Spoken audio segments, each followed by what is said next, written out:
Welcome everyone to the second episode of the podcast and the first ever video episode. If you're listening on your podcasting apps, feel free to watch this one on youtube.com/sprEEEzy because the guests are so damn good looking. We have two guests today and we're going to be discussing some super hot topics in the PUBG Esports world. And yes, you'll hear in a sec, I did just say the word successful 5 times in 10 seconds. Check it out. All right, so today we have two very successful, accomplished players. One from FaZe Clan, FaZe Fuzzface, won multiple tournaments, one of the most successful players of all time in PUBG. How you doing, Fuzz? I'm good. Glad to be here.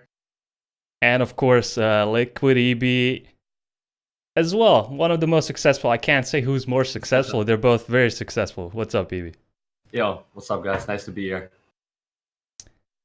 So, why we made this episode, there's been a lot of controversy and really, let's say, weird decisions by PUBG Corp. At least a lot of professional players think so. And we would like to discuss and give our insight into what's going on and what the pros and the community thinks is the best for professional PUBG esports. So, let's start with the first topic.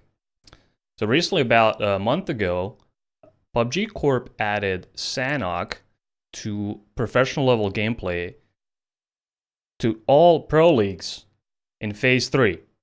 So that kind of sparked a lot of discussion in the community and within professional level players. And not everyone agrees with that decision. So I'd like to talk with you two. This is going to be our main topic today and how this affects professional gameplay. Fuzzface, tell me, why do you think Sanhok was added? And does that have anything to do with PUBG viewer numbers when it comes to esport tournaments? I literally think the only reason why you would add it is because they want to have something like fresh for viewers and maybe boost numbers in some way, or at least try to. I can't see any other reason why you would do it. So I definitely think that's the main reason.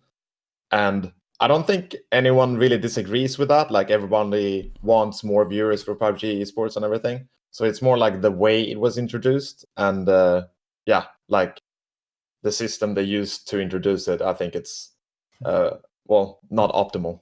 But what was the system that they used?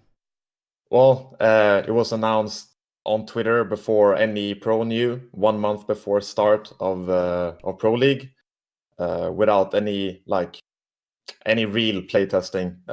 Most regions had a couple of scrims, and that was it. Basically, it was no true testing of the map at all.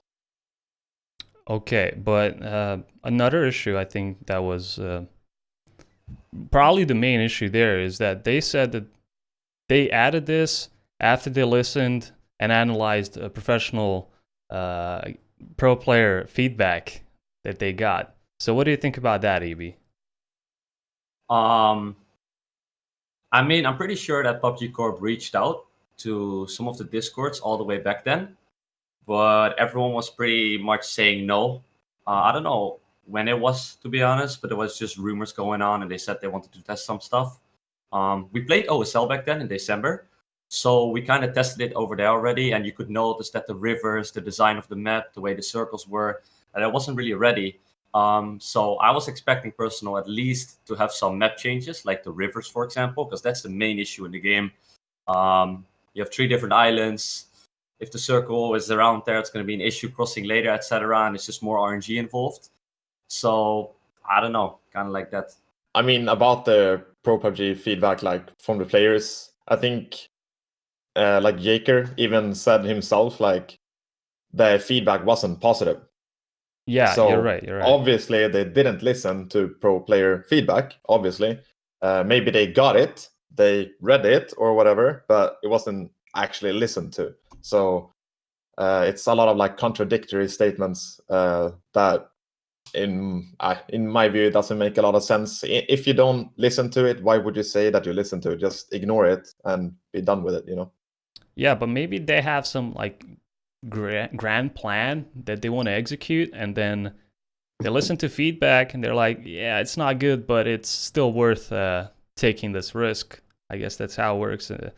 Especially with the patches coming in. Some patches are, you can definitely see that there's something going on that no one else but PUBG Corp knows why certain decisions were made. So this is another one where they just go with it no matter what and see what happens, I guess. But yeah.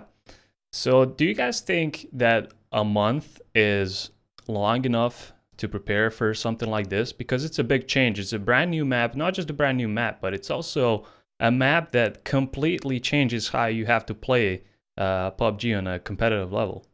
What do you think, Fuzz? I don't think the time is an issue really. Like 1 month is, I think, enough to prepare, but I don't think it's enough time to fix issues that arise with the map. So say we have issues with the map, like, it's enough time more to test it and like to see what the issues are. And then you have additional time you need to fix those issues before you introduce it to professional gameplay. I think that's kind of my viewpoint. But AB, what do you think are the main issues with Sanhok as a map?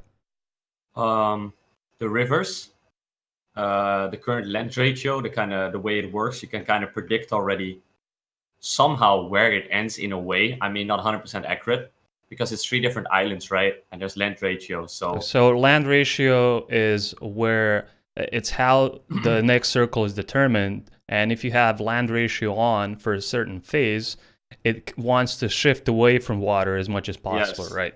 Yes. So on Sanhok, what happens is there's a lot of water, there's a lot of rivers, and at some point you can definitely tell where the circle is going to go. Like the third circle already has to be full land, right? So you kind of know where it's going to go already on circle 3, and let's say there's 3 or 4 compounds around that area, and if they're taken, all the other teams are basically dead if they can't get to the center of it, something like that. Yeah, it's basically interesting. Yeah. The only nice part, by the way, about Sanhok is the FPS. Oh yeah, it's better. Yeah, the FPS is 100% better because there's no vehicles. And a So smaller shooting map, is a lot for sure. easier. But do you think Fuzz, that no vehicles takes away from PUBG as PUBG? 100%. I think vehicles are the main reason why you can outplay a lot of circles and a lot of RNG elements in PUBG. So like when you take off the vehicles, you reduce the options that a lot of teams have, and less options means more RNG and less competitive, basically. Yeah, I completely agree. So Ebi, what do you think about the grass on Sanhok? I mean, it's pretty dense, so proners are snakes are snakes. Like we just spoke about it real fast. I was like, yo, I'm laying down the other day. I have 3 guys with DSM around me, and they just don't see me, and it's super strong, to be honest. So I'm also curious how people gonna play in Europe. What the meta's gonna be? Are people gonna be snaking a lot? Is DA gonna lay down in the middle? You know, all that kind of stuff. It's gonna be interesting. I don't know. It's good for sure. Yeah, but don't you think that the layout of the map kind of forces everyone to fight within 100 meters? Do you even get long-range fights on Sanhok in pro games? It's actually not long-range fights, but the hills can see a lot more than you think sometimes. Like you can be on a hill like 400 meters away, you can see the full area of another hill like 400 meters away. And you don't really think about it too much in pubs, but when you have pro games where you don't really have, sometimes you don't have to move, so you just look everywhere you can see, and you actually see quite a lot from a lot of areas. Yeah. Yeah, all the hills pretty much. Yeah. It's all exposed to each other, so you really have to watch out when you play tops. Yeah, but back to the grass. Don't you think that at some point it's going to be 4 people just snaking, like all 4 of one squad, and just wait for someone to walk in? I mean, it could be. It could be. I hope that people won't play like that, because I think that's one of the issues with the map. And if it's like a gentleman's agreement, you know, like that you actually try to play the game more than just that's going to happen, right? How about that? About that, yeah. I know. No, but and I mean, yes, if a full team lays prone, you're not gonna spot them. Like you're not gonna spot them before it's too late. You're gonna get one killed at least, and then hopefully you trade. But I hope that not teams prefer to play that way. Yeah, sure. When it comes to fixing Sanhok, what they did on Erangel from 1.0 to 2.0 is that they cut the grass, didn't they? Even though they didn't really emphasize that they cut the grass or say too much about it, I feel like there's a lot more snakes these days in pub games. Do you guys feel the same? Not really. No. I don't think so. No.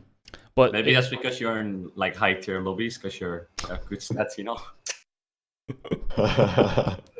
Luckily for me, there's no matchmaking in PUBG anymore, so we're good on that. All right, but would you like to see grass cut on Sanhok, like by half? I mean, yeah, I'm a big fan of that's the change I like the most from 1.0 to 2.0. It was the grass. It was honestly super nice. Also, like that's a nice part about Miramar, right? Is these ridge fights. You don't have grass, so they are a lot easier. That was always the issue with like 1.0. So I would love to see that change over to Sanhok as well, for sure. Yeah, and Fuzz, what about the layout of the trees on Sanhok? Do you think there should be less trees overall for competitive play? I think, if anything, the trees are the one thing that help you in competitive play, so you can actually make advancements on hills and stuff where you have to move on foot because vehicles is not really gonna work that much in Sanhok. So trees and like the foliage cover that it provides is gonna be like one of the main reasons why it's like remotely competitive. All right, but in general, what are the go-to places on Sanhok? Is it high ground? Is it compounds? Is it high grass where you can hide? Well, what do you guys prefer in general? I mean, I don't want to go into your strategies, but do compounds feel safe on Sanhok? I mean, it depends on your playstyle as a team, I guess, first. And then depends on the compound, of course, as well. Like if it's wide open space around it, how small is the circle, what phase. It's like, it depends on a lot of things. The same thing in normal Erangel. Like a position can be great or it can be terrible depending on the zone or where other teams are playing. So, yeah, fair enough. So what do you think about the viewer experience on Sanhok? Do you think it's going to be better, worse, interesting, same when it comes to professional gameplay? What do you think, AB? I mean, first of all, it depends on the the observers. So we haven't really seen Sanhok yet with good observers. Like we have Ansvar that always they did the face it, they did GOL. So a lot of people are going to say the viewing experience is terrible, also based off OSL. But OSL back then, I don't think they had the best observers. Nothing against them, of course. That is the Korean league, right? The Korean event. Yeah, it was the Korean event hosted in Germany, I think, OSL. Like from, I think so. Yeah, I don't know. I don't really remember the details, but so yeah, I want to see Sanhok being observed by Ansvar, etc. Because a lot of people said no, but I don't know. We kind of have to see if they do it, how it's gonna be. Maybe it's good, maybe it's not. I'm not sure. Yeah, to be honest. I always heard Ansvar said like he's observed a lot of duo tournaments in Sanhok, and he said that observing is a lot harder and it doesn't really look as good as the other maps, and it's gonna be different for squads as well. But I don't think he's super excited about spectating on Sanhok. No. Yeah. Let's talk about loot on Sanhok. From what I saw, the loot table is a bit weird. They have put snipers on 3x, as far as I know. Do snipers even see any play on Sanhok in competitive? I don't know. I can see people use snipers. Because, like, again, the FPS, like, in my opinion, if you have to snipe with low FPS, it's so much harder, of course, because the FPS is going to be so much better. Yeah. Your sniping will be more accurate. I don't know. It depends. Like, I will never snipe, for example, because I suck at it. But I see people do it. I don't know. Yeah. But I guess you can make it work, but I mean, DMRs are so good. Look at the QBU. Like, everyone is going to rock that. So, Yeah. Do you guys think that QBU is the most powerful gun in PUBG, but it's just kind of overshadowed by everything else because it's only on Sanhok? What do you think, Fuzz? I think the QB is a worse mini. It's just because Worse? of Sanhok. Yeah, I think the mini is better in every way. It's only because Sanhok as a map, you don't. First of all, you don't have the mini on Sanhok, so you couldn't really compare Yeah, them side yeah. to side. But it's also you have shorter distances, and DMRs on like 100 to 150 meters always feels like really great because you don't have to lead anything. It's just like a straight laser, and you don't really get that feeling from other maps when you shoot like 400 plus meters. Yeah. But doesn't QBU have even like lower recoil or better like return of the reticle back to the initial point and stuff? It might. I'm not completely sure, but I know it has lower bullet velocity. So, Oh, okay. and I think that's more important for me than controlling the recoil. Yeah, I see, I see.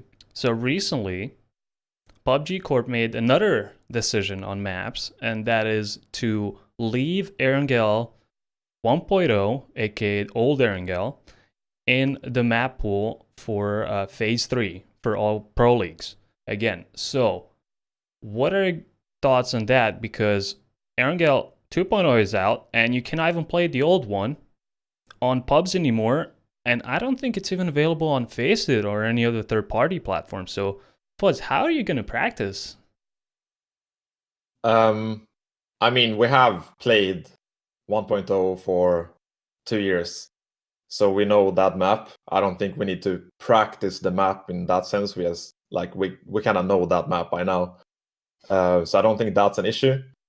And the reasons why they left it out, I mean 2.0, I guess if it's only technical issues, like they have not gotten a good server build for LAN, great, just easier just to say that and not mask it as something different. So, Because yeah, more transparency on that would be better, I think. exactly. So they said that they're not going to add it. One of the three reasons was they're not going to add it because there's not enough time for pros to prepare for 2.0.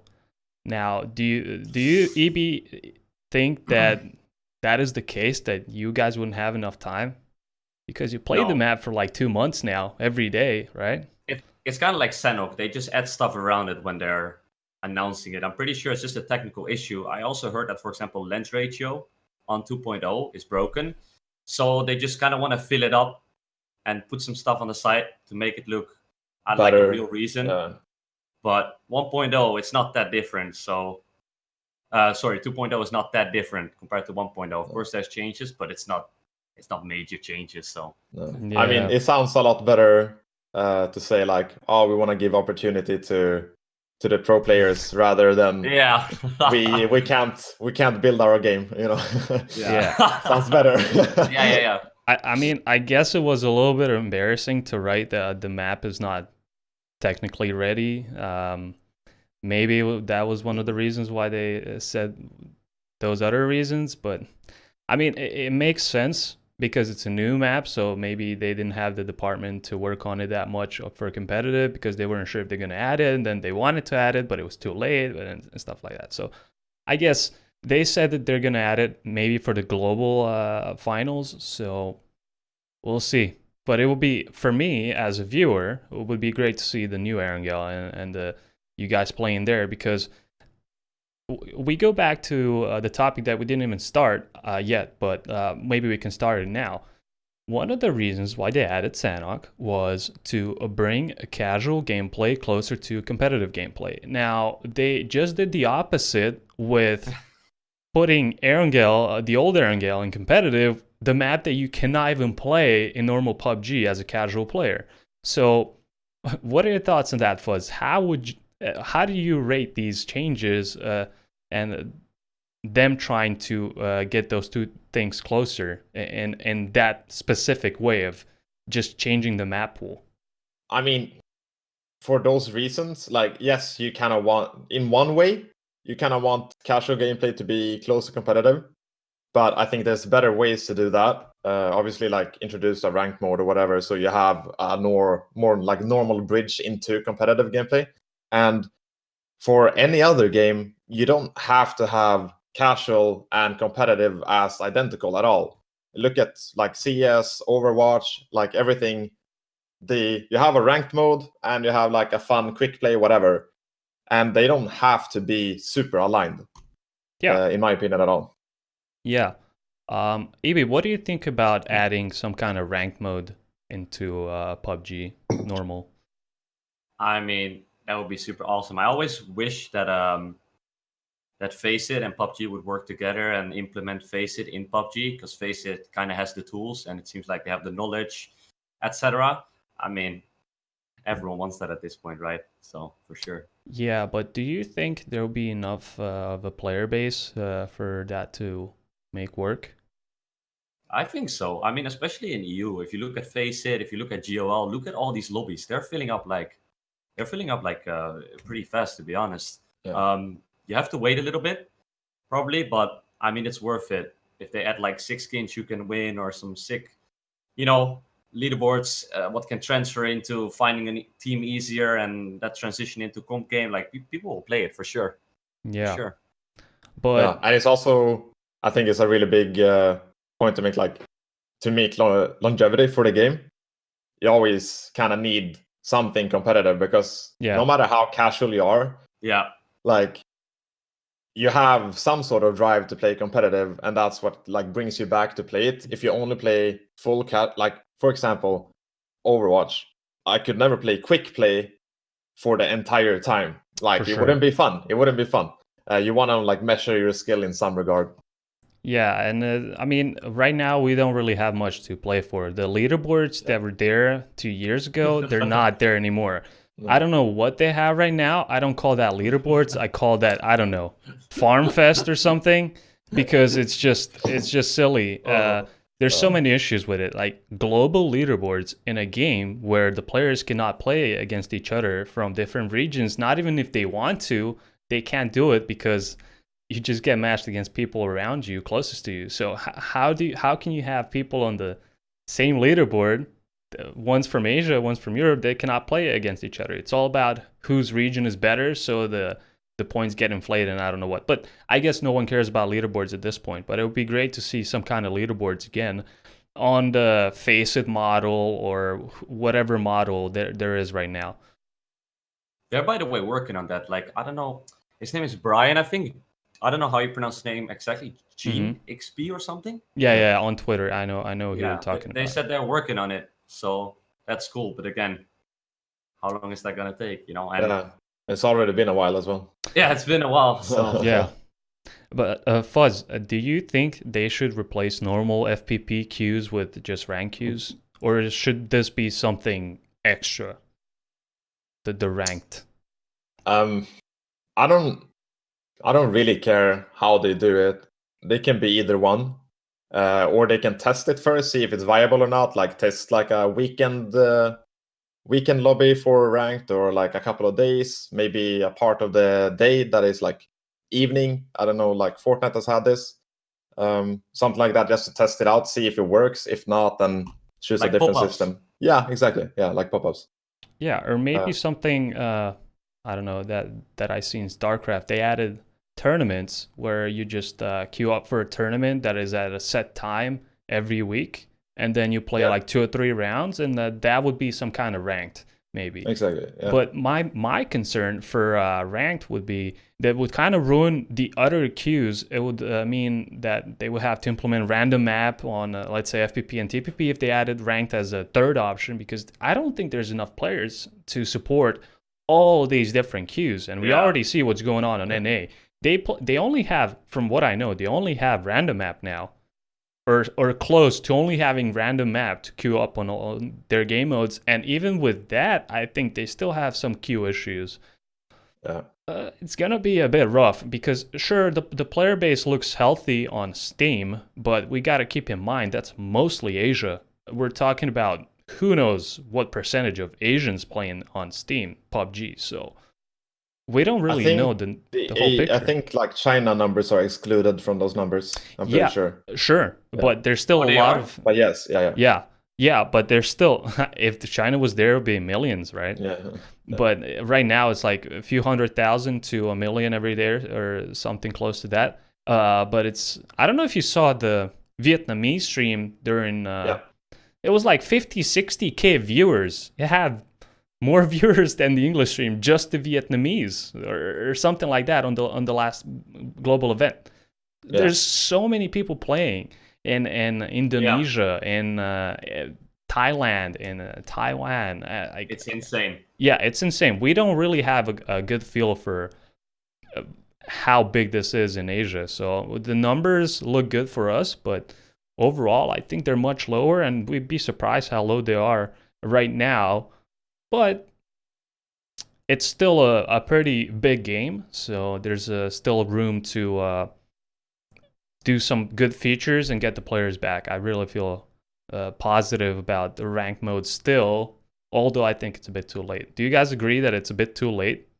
I mean, it's better than never. sure. It should have been way earlier. I think that should be in the plan when you make the game, even that it should be like planned for at least within the same year, in my opinion. Yeah, because also like they announced at the PGI, the first one, the Worlds, they announced the 5 years plan, right? Like what's gonna happen. So you would expect that they are already like kind of getting in the mode and like creating like a matchmaking system, etc., and keep it going at stuff. But Yeah.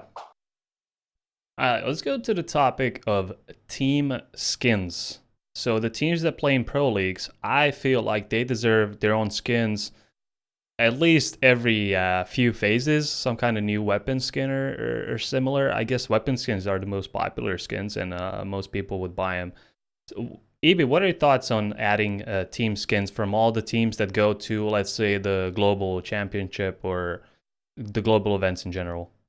I mean, for sure, global events in general, like I agree, there should be skins, but not for all the teams in the pro leagues, because there's like I don't know 4, 5, 6 pro leagues, and in total, like I don't know the team numbers, 200 different teams. Imagine 200 different team skins in the shop. Yeah, yeah, that probably wouldn't work, right? Yeah. So I agree with like London back then, Sweden, then Met Asia and all that stuff. I agree there should be skins for people qualifying for these events. But Or maybe even the top 5 or top 10 or something. Yeah, for sure. But the main issue is also that it's like most of these orgs want skins as well that are like the lower tier orgs, because PUBG is not sustainable right now. So it's and most of the time the lower tier orgs have teams are less good. So what if they never make it? And you know what I mean? It's kind of like rough right now. It's a rough like balance. What are you gonna do, etc.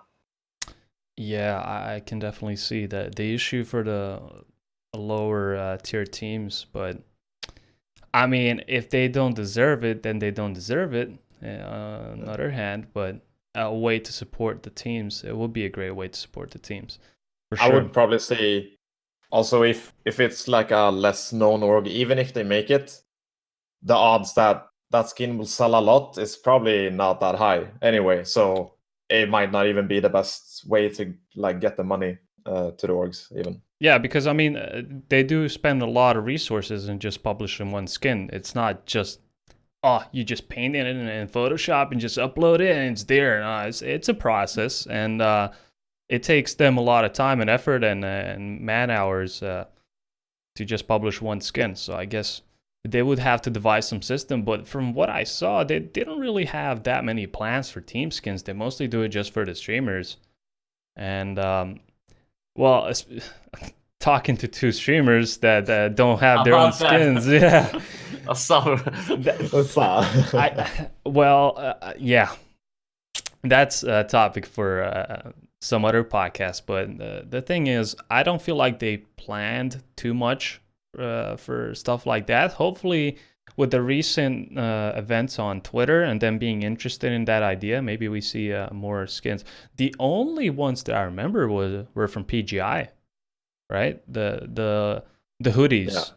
Yeah. That's the only thing that they did team related. I can't recall anything else. No, No, Yeah. that's the only thing.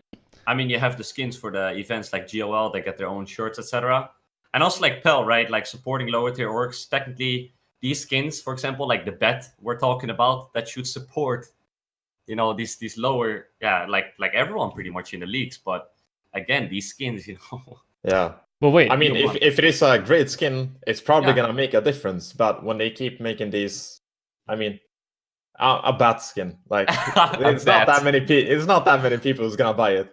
yeah. So Yeah. it probably like reflects poorly, and then they see, it's low sales, so they probably don't prioritize it neither.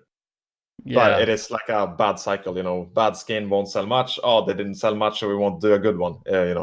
Yeah, there were especially in one wave, there was a bunch of skins that had glitches on them and inverted logos and I don't know what, and it kind of sparked a whole discussion about PUBG skins in general, how poorly they're made. Yeah, that's pretty rough. What I wanted to say, that skin that you mentioned, the PL skin, that there's only like one hoodie, or what was it for PL? Phase 2 or something? The jacket. The jacket. So it's kind of a revenue split model between all the teams, but you don't really get much if you split one jacket over 16 teams, right? Especially not the way it looked. It was, I don't know. And I mean, in general, a PEL skin, like, is that really something you need to have? Like, I'm not gonna invest money in no offense to anyone, but in a GLL skin or in an ESL skin or FaZe skin, it doesn't mean much to me in that sense of way that I want to support it like a professional team. So I don't really feel like that is a good investment when I can spend $10 on supporting Team Liquid specifically or like directly. But yeah. All right, so let's talk about an article that came out on Esports Observer. They had an interview with Jake Sin, who is the lead esports guy in PUBG these days. Now, he was talking about what the plan is with PUBG Esports and a 5-year plan. That's pretty optimistic, I'd say, overall. Going into a game, you make a new game and you instantly make a 5-year plan. So this is not a new plan. This is something that has been going on for a while now, and this is the second year. They treat this as the second year. Do you guys see PUBG Pro League going on in 3 years? Honestly, Ibi.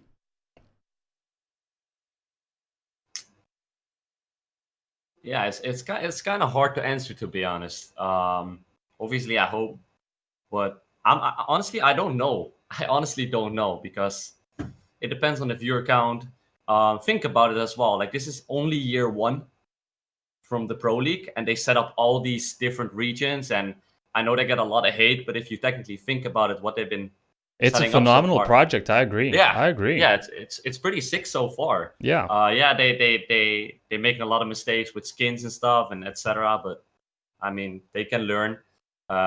Even though, yeah, I don't know. Technically, it should be pretty easy. But I mean, it's easy talking for us because we don't know what's going on in the company, etc. But Yeah. honestly, I honestly don't know. To come back to your question, Yeah. I honestly don't know. What do you think, Fuzz?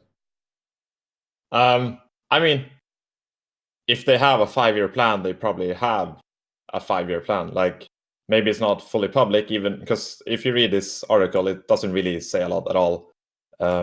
But if they say they have a 5-year plan, I think they probably have a budget for most of those years, most likely. Otherwise, they Yeah. wouldn't publicly announce that they have a 5-year plan. Yeah. So, I mean, yeah, I think so. Can stuff change? Yeah, of course. We don't know that, but yeah, I would probably think so. Yeah, so if they have a 5-year plan, they're probably going to go through with it. They might change some things on the fly depending on how it's going. And I don't know, if some league is doing worse, then they do something about it, or maybe merge. Let's say at some point they merge NA or EU. I think all options are open for for them when it comes to all of that kind of stuff. So I feel like in 2 or 3 years, instead of, I don't know how many pro leagues we have right now, 7, 8 or something like that, we might see maybe 2 or 3, and like an Asian pro league, an UNA pro league, and maybe like a Chinese Korean pro league, something like that might be a bit more appropriate down the road. We'll see. But I feel like if they have a plan that they're gonna stick to it and see it through all the way, we don't know how it's gonna look. All right, so we got a very nice topic lined up, and that is communication with PUBG Corp. Fuzz, could you give us some info on how you guys, not you maybe directly, but just the competitive community started communicating with PUBG Corp back in 2017? How did it look, and how did it go? I guess it started with like first bigger streamers who play the game and stuff. I had a little bit more contact with community members of PUBG Corp, and then when they started looking more into esports, they hired a couple of esports people, and they got introduced into our like local servers in NA, EU, Asia, and I think back then it was a lot more communication because they also tried to understand the competitive side of their game, because that's what we knew and they didn't really. And now it's less, and they try to like, I guess they're more distant to the pro players and make the decisions on their own. And that's why it's so disaligned with the community a lot of times. But yeah, I think that's probably outlining it. But EB, do you think that the involvement of PlayerUnknown himself was a big thing there, and now that he's not involved in PUBG directly anymore, do you think that is the reason why it changed? Why it's a lot less noticeable now? Like, I honestly don't know. I don't know how much PU was really involved with, like, some of the decision. I honestly don't know, to be honest, how close he was with some of the streamers back then, because they listened a lot to them and then kind of fell apart too. I don't know. I don't really know the details about that, to be honest. So yeah, but why do you think they're communicating less now than before, or at least it feels a bit less intimate? Oh yeah, for sure. But why? Oof. I don't know. You see that with a lot of companies, right? In the beginning, they're communicating a lot, and then when they get bigger, that's how we see it, then they start to communicate less. I don't know. Do you have any thoughts, Fuzz? Not really. I mean, that's like the choice that the company makes in a sense. I don't know if it's because some of the individuals that did it in the beginning, maybe they like grew tired of it because they did it for like a year, and maybe they like don't have the energy to be that passionate anymore, etc. That can be a big reason too, I think. Yeah. But I mean, it's honestly, we don't really know. It's more like a company thing. I see. But they have so many more people now working in the community management and all the other departments. So I find that really weird. There's so many community managers, and they're all doing a great job, I think. But I feel like the feedback in the end never really gets to the person that makes all the decisions. Like they forward the feedback, but it just feels like it's just bounced it off some wall in the dev studio, and just yeah, it's hard to tell what's going on with that info, who gets it. It comes down to communication as well, and maybe people are sick at that point. I don't know. There's so much different factors that decide like what's going to happen with your feedback. Do they care? Do they have priorities? What are the higher ups telling the developers or the guys who fix the bugs, etc.? There's so much different, I think that a thing that we would all like to see is a bit more transparency on who the person is who makes certain decisions. I think that Jake Sin being on Twitter is a great thing for PUBG Esports, because we finally have someone to give our feedback to and just respond to certain things, and someone that is directly involved in the how the game's gonna look, or how the pro league is gonna be played. We don't know anything or almost anything about the developers or the decision makers in general when it comes to everything else in PUBG outside of esports. So I think that would be a great thing to see someone step out and say, hey, I'm the main guy for ranked or something like that. I guess Gen XP on Twitter is also one of the guys that is directly involved in some decisions, but most of the people are Korean, and they just don't want to be in the spotlight. I feel that is the Do you think that's the thing? Also, like for example, the decisions, like you see their YouTube videos, where they make up like a whole montage kind of why they changed the loot, etc. If you see how much goes into that and stuff, like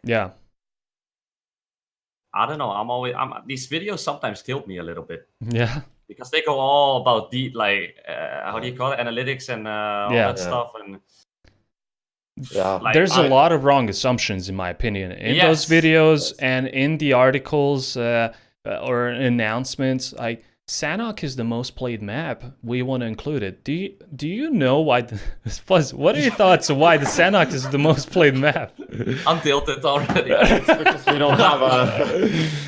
We don't have a deathmatch, so we have Sanhok.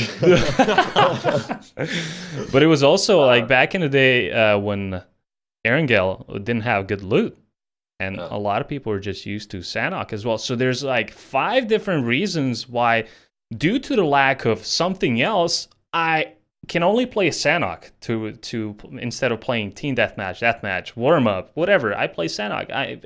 I drop, I get a gun, I shoot. That is what a lot of people want these days. The game has changed. People need to understand the game has changed. Like you said, EB, on your stream multiple times, no one wants to play the hardcore survival thing anymore. Everyone wants the game to speed up a little bit, to be a bit more interactive, not just you against, PvE. This is not a PvE game anymore. Times have changed, Yes. They are overthinking the casual perspective so much as well. Yeah. Like, they are still thinking like, if you find an M4 that you're really happy in 10 minutes, like they're overthinking the casual perspective so much. Like, and that's, these people play, huh? Yeah, I think that goes into being like more of a developer side, because they probably don't really play the game at this point, And I think that really that speaks to why they're making a lot of decisions, because they're not players. They don't fully understand the game in the way, or they don't see the game in the same light as the players do. They see it or view it as something different, and that's Also with like YouTube and Twitch, it's all about hot dropping. It's all about high kill games. Like they get over the time, like the YouTube channels got bigger. Twitch plays a big role. Like times have changed. They see all these. They see Shroud dropping in Hacienda, killing, people just like that. People want to do that too. People don't want to. I agree. I don't know why they don't see that, but look at Miramar right now. Why is that not changed yet? Miramar, I find that insane. I find that insane that they haven't touched the map for like a year. It's just, and we're not asking for big changes. We're asking for loot. You just get that button, like Choco said, and you turn it up. Boom. It's simple as that, right?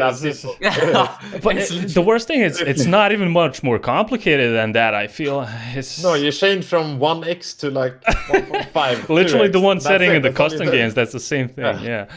Okay, but when it comes to the looting system, do you guys agree that we need a new looting system? Because this one, even when you crank it up, it's not good because of how the loot is distributed. There's no guarantee on anything anywhere.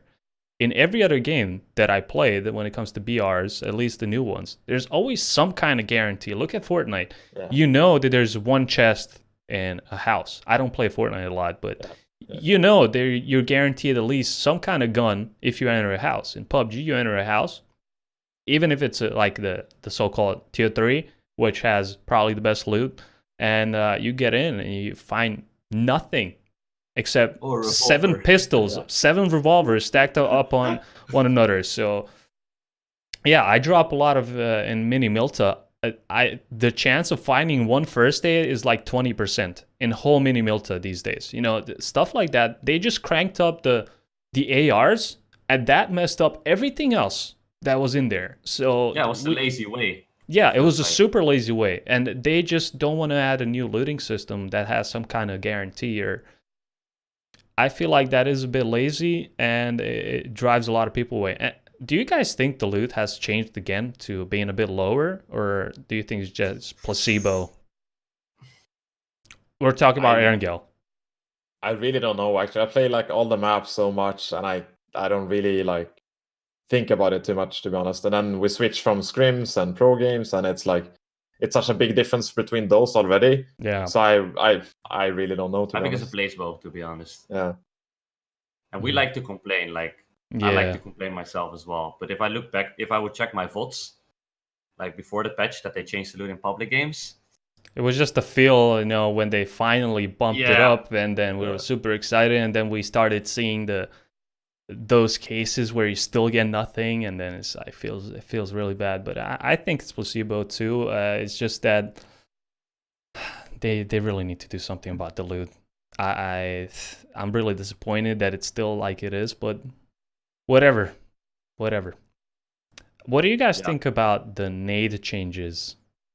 We saw a lot of grenade play in almost every tournament of last year, and I don't know what percentage of damage is by grenades, but the main problem is it's not the grenades themselves, it's the amount that you can carry. I think that's what most pro players agree on, correct? How would you like to change that, AB? I mean, how would I like to change that? I would like to change the nades instead of that people have like 6 or 7. I don't know what the max should be, 2 or 3 per player or something. Same with smoke, should maybe be like 3 or 4 per player. Because obviously, like FaZe made a solid point about it on Twitter as well. It's also about like the way you position yourself, right? I was complaining back then on Twitter about nades, etc. And FaZe made a solid point as well. It's also about positioning yourself, and so you can avoid that, etc. But besides that, it just sucks sometimes that you're having a fight and it's not really, it comes down to AR gameplay anymore. It comes down to like throwing 4 nades, you know what I mean? And people just spam nades. So I would definitely like to see that number being reduced to like 2 or 3 nades per player, to something like that. But FaZe, their solution was just to lower the amount of nades that you can find on the map. Do you think that changes anything? Or does it even make it worse? I think it makes it worse, because then you have, so the looting system in PUBG, you have different types of loot. So you have like military loot, like normal civilian loot and stuff. So different buildings spawn different items more frequently. And some areas are gonna spawn more nades. So then you have teams who's gonna get more nades on average than other teams. Which makes it even worse, because then it's more RNG, because those teams are still gonna get their like 7, 8 nades, and the other team is gonna get like maybe 2 per player if they're lucky. So yeah, it makes it worse.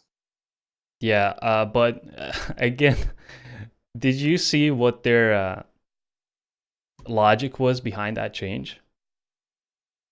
They didn't want to do any other change because they would have to change the game, the actual mechanics of the game. Yeah, and that's incorrect. It's super simple. You can just limit the nades to, say, even a soft limit to 4, so you at least can't carry 8. And then just increase the weight of the nades a little bit. Super easy still. Just change the number. Literally takes 2 seconds to do it, if they choose to. And yeah, so you don't really have to change the mechanics of the game in any sense. It's really, really simple things to do. But it sounds simple, but I feel like from how I read it is like, yeah, we could do the limit, but someone has to code that, you know? Someone I mean, of course, you would have to code a limit, but say the weight. Say the weight. The weight is literally, you have your item and you have a box of properties and you change the weight. That's all you do to change the weight. Yeah. It's literally. So yeah. But if they say that it's as simple as just changing the spawn rate of the frag grenade, why not just fix loot on Miramar? It's no, because then it's different. Then it's really hard. Wow. But yeah, I mean, there's a lot of weird things in the different statements that I've read that makes no sense to me and to a lot of people, but they just go through, and it's their game at the end of the day. They decide what they want to do and how they want to spend their resources. So let's talk about modding a little bit. Now, that was something that they announced way back in the day that they're going to implement, and PU said that that is an integral part of every game, that allows the game to grow in some way because people create new game modes. Himself, he made a game mode that launched him to where he is right now. Dota is a game mode. League of Legends came from Dota. All kinds of games. So the problem is they kind of just gave up on modding. Why do you think they did, Fuzz? If I remember correctly, I think it was something about like to protect from cheats, so it's like less easy to make them. But I mean, I'm sure there are preventions or measures to be taken for that. Maybe that's like a really big project to prevent that and everything. But I think that was the reason. Because PUBG did have a lot of issues with cheating, so I guess that's pretty valid. Yeah, but Ibi, what do you think would be a great way to use modding to launch the game further, or maybe create something interesting? What would you like to see? What kind of game mode? I mean, I would like to see like good warm up, a good way of warming up. I don't know, deathmatch, capture the flag, all these kind of small game modes. I would like to see. For the growth of the game, I would like to see RP servers because RP is huge, and I think PUBG can definitely be an RP game. If you look at GTA, how much people watch that, how much people play that. I mean, we can use these type of players and use that on Twitch, and there's so much, to be honest. Yeah, I agree with you. Talking about deathmatch, when did you last play War Mode? At home, I can't remember, but they have it. They have it nowadays. Before you can use it as warm up at a tournament. So before the games, you can play some warm up with other teams. I see. There's only like a few teams that go because no one really wants to play it because it's just that bad. But that is like the only option for you to warm up, right? Yeah, that's not even good warm up, to be honest. It's terrible. And it's like, I don't know. The few changes you would have to make is like remove the parachuting, just spawn in on the ground somewhere, have more bullets and med, like an actual more med, so you like can reset after a fight and you can continue on fighting, and more bullets because now you have like 2 mags. So even if you kill like 3 guys, then you don't have bullets. Yeah. I mean, and the constant parachuting is just so annoying. It's so annoying. You die, you wait 30 seconds, then you gotta wait for the plane, then you parachute, and then you die while parachuting. That is. And then when you have a fight, you're out of ammo, and then when I'm 10 HP because I 1v1 someone, you have to heal again, and it's just not warm up. It's just not warm up. Yeah. I feel like at the first few days it was kind of fun because it was completely new, and then right after that, like most people gave up on it. It just wasn't good enough, and I don't know why PUBG Corp also kind of gave up on it. They just didn't do any changes to it in who knows how long. And going back to the modding, if there was someone that could crank those settings, that would be great, but there's no way to do it. Like, you can only adjust certain stuff in the war mode, what they give you within the custom game interface, but that's the problem. Yeah. So guys, I'd like to thank you for joining me today. We went over some really hot topics and we got some really good insight from you guys. I'd like to thank you for coming. And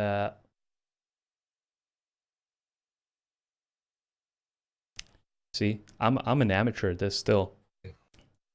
All right, guys, thank you for coming today to this podcast. We went over some really hot topics, and you were both very insightful and gave some great info. And hopefully we see some good changes in PUBG Esports. I mean, it's looking good, but we need some little changes to make it really, really, really good. And hopefully they'll come. So thank you for coming. And yeah, it was great being here, brother. Yeah, it was fun. For sure. Hopefully more in the future. Yeah, we'll do some more. We'll do a podcast with each one of you, like 1v1s, sometime in the future. Thank you, guys. All right, make sure to follow the guys on Twitch. That will be Fuzzface49 and Ibiza. If you enjoyed the show, subscribe and rate the podcast. Visit our new site, sprEEEzy.com with 3 E's, where you can find all info about the podcast and the stream. Last but not least, Patreon is up for people that would like to support the podcast in that way. We've created a bunch of new tiers, including an hour of coaching for the few top tier patrons.